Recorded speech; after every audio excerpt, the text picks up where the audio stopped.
শুধুমাত্র কোরআন থেকে নেওয়া আল্লাহ তাআলার ১০০টি উপদেশ। ১. তোমরা সত্যকে মিথ্যার সাথে মিশিয়ে উল্লেখ করো না ও সত্য গোপন করো না। সূরা বাকারা আয়াত ৪২। ২. সৎকার্য নিজে সম্পাদন করার পর অন্যদের করতে বলো। ৩. পৃথিবীতে বিবাদ বিশৃঙ্খলা সৃষ্টি করো না। ৪. কারো মসজিদে যাওয়ার পথে বাধা সৃষ্টি করো না। ৫. কারো অন্ধ অনুসরণ করো না। ৬. প্রতিশ্রুতি ভঙ্গ করো না। ৭. ঘুষ আদান প্রদানে লিপ্ত হইও না। ৮. সীমালঙ্ঘন করো না, কেননা আল্লাহ সীমালঙ্ঘনকারীকে পছন্দ করেন না। ৯. আল্লাহর রাস্তায় ব্যয় করো। ১০. অনাথদের রক্ষণাবেক্ষণ করো। স্রাবকালে যৌন সঙ্গম করো না। শিশুকে পূর্ণ ২ বছর দুগ্ধ পান করাও। সদ্গুণ দেখে শাসক নির্বাচন করো। দিনের ব্যাপারে কোনো জবরদস্তি নেই। প্রতিদান কামনা করে দানকে বিনষ্ট করো না। প্রয়োজনে সহযোগিতা করো। সুদ গ্রহণ করো না। যদি ঋণ গ্রহীতে অভাবগ্রস্ত হয় তবে তাকে সচ্ছলতা আসা পর্যন্ত সময় দাও। ঋণের বিষয়ে লিখে রাখো। আমানত রক্ষা করো। গোপন তথ্য অনুসন্ধান করো না এবং পরনিন্দা করো না। সমস্ত নবীর প্রতি বিশ্বাস স্থাপন করো। আল্লাহ সাধ্যের বাইরে কারো উপর বোঝা চাপিয়ে দেন না, সে তাই পায় যা তার অর্জন। তোমরা পরস্পর থেকে বিচ্ছিন্ন হইও না। তোমাদের মধ্যে এমন একটা দল থাকা উচিত যারা আহ্বান জানাবে সৎকর্মের প্রতি, নির্দেশ দেবে ভালো কাজের এবং বারণ করবে অন্যায় কাজ থেকে। রূঢ় ভাষা ব্যবহার করো না। এই বিশ্বের বিস্ময় ও সৃষ্টি নিয়ে গভীর চিন্তা ভাবনা করো। পুরুষ ও নারী উভয় তাদের কৃতকর্মের সমান প্রতিদান পাবে। মৃতের সম্পদ তার পরিবারের সদস্যদের মাঝে বন্টন করতে হবে। সম্পদের উত্তরাধিকারে নারীদেরও সুনির্দিষ্ট অধিকার আছে। অনাথদের সম্পদ আত্মসাৎ করো না। যাদের সাথে রক্তের সম্পর্ক তাদের বিবাহ করো না। অন্যায়ভাবে কারো সম্পদ ভক্ষণ করো না। পরিবারের উপর কর্তৃত্বের এবং অর্থ ব্যয় করার দায়ভার পুরুষ বহন করবে। অন্যদের জন্য সদাচারী হও। কার্পণ্য করো না এবং অন্যকে কার্পণ্য শিক্ষা দিও না। বিদ্বেষী হইও না। মানুষের সাথে ন্যায় বিচার করো। একে অপরকে হত্যা করো না। বিশ্বাসঘাতকদের পক্ষ নিয়ে বিতর্ক করো না। ন্যায়ের উপর প্রতিষ্ঠিত থেকো। সৎকার্যে পরস্পরকে সহযোগিতা করো।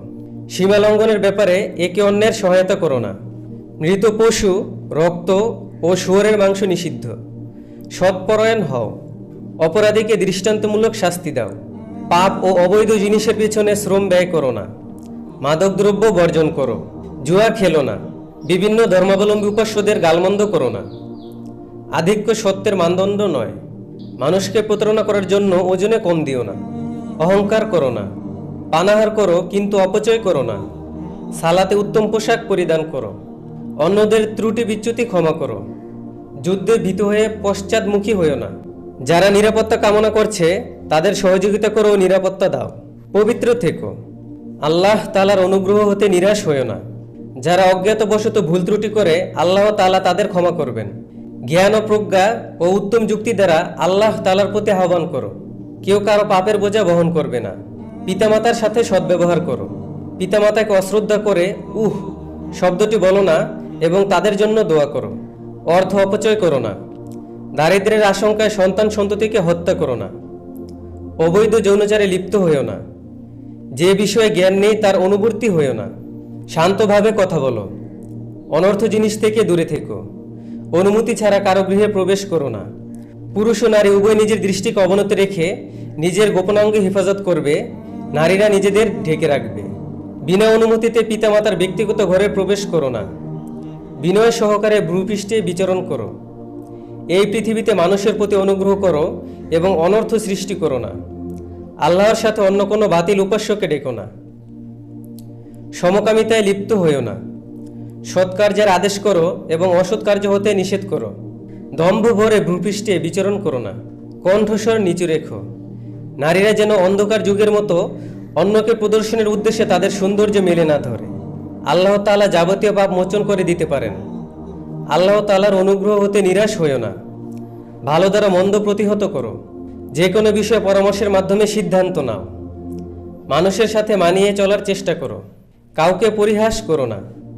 সন্দেহ থেকে বিরত থেকো। পরনিন্দা করো না। আল্লাহ ভীরু ব্যক্তি সবচেয়ে সম্মানিত। অতিথির সম্মান করো। ধার্তব্য কার্যে অর্থ ব্যয় করো। দিনের মধ্যে বৈরাগ্যের কোনো স্থান নেই। জ্ঞানীজনকে আল্লাহ তাআলা সুউচ্চ মর্যাদায় উন্নীত করবেন। অমুসলিমদের সাথে সদয় ও ন্যায় আচরণ করো। লোভ লালসা থেকে সুরক্ষিত থেকো। আল্লাহ তাআলার নিকট ক্ষমা প্রার্থনা করো, তিনি মহা ক্ষমাশীল ও অসীম দয়ালু। ভিক্ষুককে ধমক দিও না।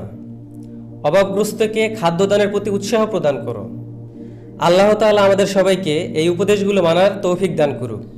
আমিন।